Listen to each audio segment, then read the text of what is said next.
Hello. The automatic shower cleaner by Scrubbing Bubbles is a product that, while useful and effective, is still a flawed design that allows moisture and/or cleaning fluid to get inside the inner workings, rendering the device inoperative after as few as 2 battery charges. This video shows a simple and inexpensive approach to rigging the shower cleaner device to get more life out of it. If you are offended by jury-rigged fixes, avoid this procedure. But if you like rigging up homemade fixes for prematurely failed devices, continue with this video. After removing the shower cleaner and drying it off, remove the hanger, leaving only the pump assembly. Open the battery compartment and remove the 4 AA cells. To open the pump assembly, you will need a long number 10 Torx screwdriver, inexpensively obtained from any well-stocked hardware store. You can use either a Torx security bit, also called a tamper-proof bit, or you can use a regular Torx bit. The bits usually come without handles, but any 1/4-inch driver handle will work.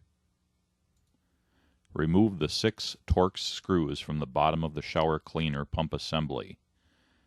Carefully pull the shower cleaner pump cover away from the pump base, and avoid letting the 3 O-rings drop off.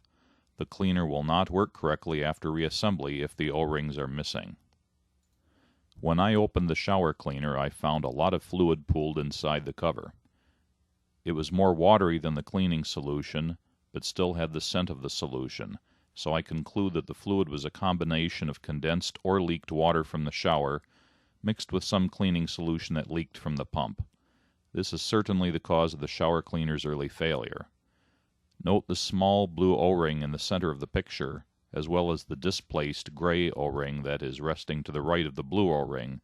This is why I cautioned earlier to be careful not to lose these O-rings, since they do come off when removing the cover.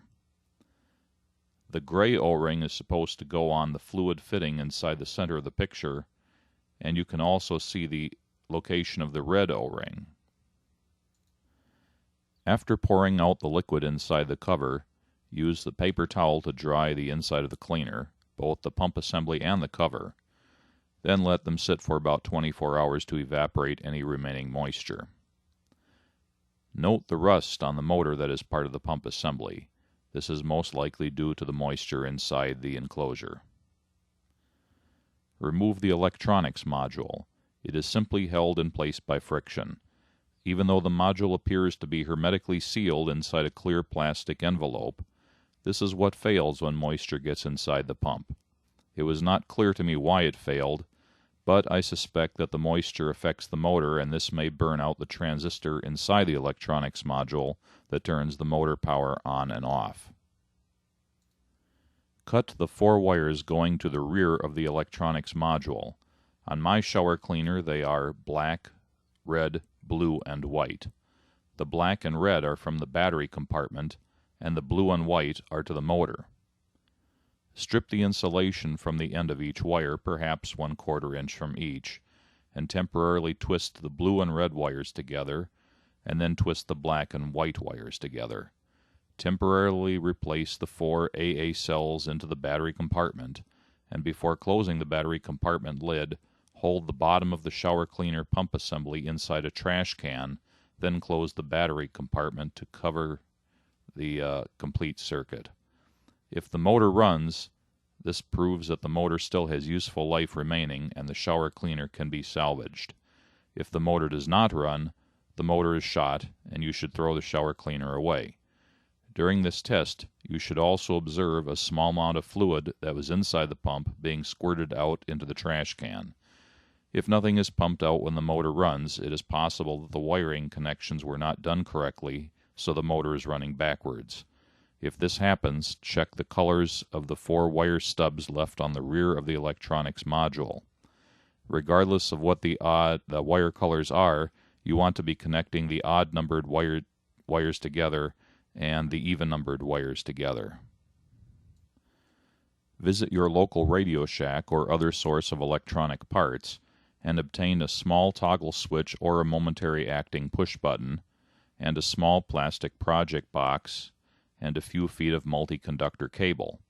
The cable type is not important as long as it is not a coaxial type such as you might use for cable TV wires or antennas. 2-conductor or 4-conductor cable intended for phone wiring is a good choice. Mount the switch to the plastic project box and solder 2 wires from the cable to the switch in such a way that the switch shorts the 2 wires together when operated by your finger. You may also want to obtain some adhesive-backed Velcro for later use when attaching the switch box to the wall or side of the shower area. The other item to obtain is a suitable diode, such as the ubiquitous 1N4004. A lesser numbered diode in this series is also okay, for example a 1N4001 or 1N4002 or 1N4003.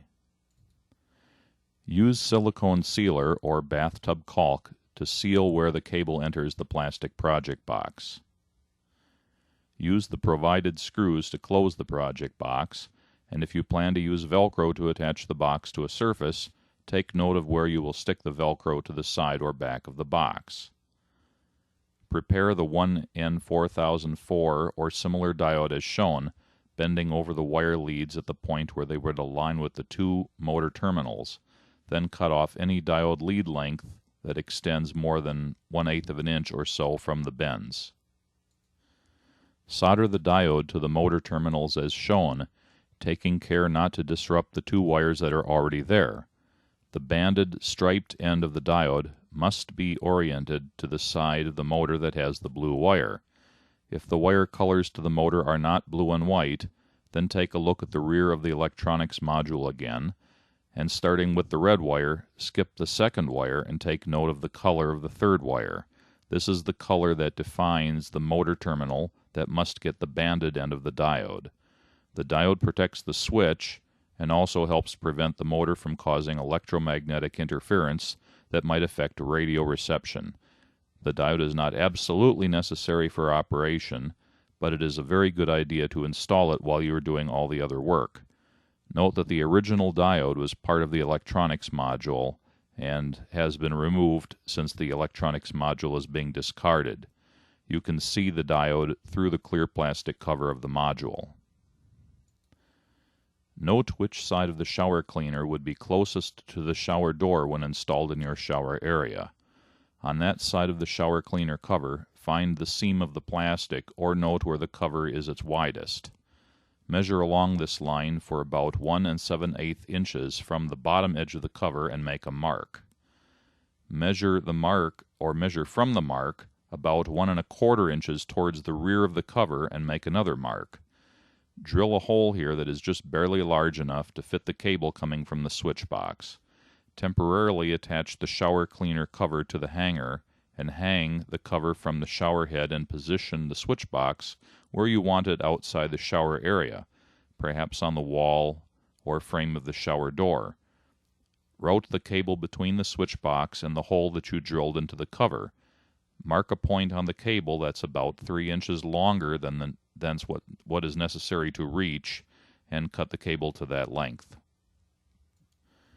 Insert the cable through the hole drilled into the shower cleaner cover and remove the outer jacket of the cable for approximately 2 1/2 inches. Strip the insulation from the ends of the 2 wires. If the cable has more than 2 wires, strip the same 2 wires that are soldered to the switch at the other end. Make sure that both motor wires and both battery compartment wires have been stripped about 1/4 inch. Twist the black battery wire and the white motor wire together, in other words, the wire coming from the motor terminal that has the unbanded end of the diode. Then, twist the red battery wire to one of the cable wires. Twist the remaining cable wire to the blue motor wire, in other words, the wire coming from the motor terminal that has the banded end of the diode. Solder the 3 twisted connections, and then use electrical tape to insulate the connections. If you don't have any electrical tape, you can cover the connections with globs of silicone sealer and let it cure. Pull the cable back so that only about 1/2 inch of the jacket remains inside the cover, and liberally seal all around the cable entry point using silicone sealer or bathtub caulk. Make sure that all O-rings are in place and that no wires are getting pinched, and carefully place the cover over the pump assembly and replace the 6 Torx head screws and tighten them. Hang the reassembled shower cleaner in the shower area and route the cable and attach the switch blocks to the desired surface, using Velcro or other means. Now, when leaving the shower, instead of pressing the blue button on the shower cleaner, actuate the switch on the battery box for as long as it takes for the shower cleaner's sprayer head to make 2 or 3 rotations. The shower cleaner should continue to function now until the motor or the pump itself fails.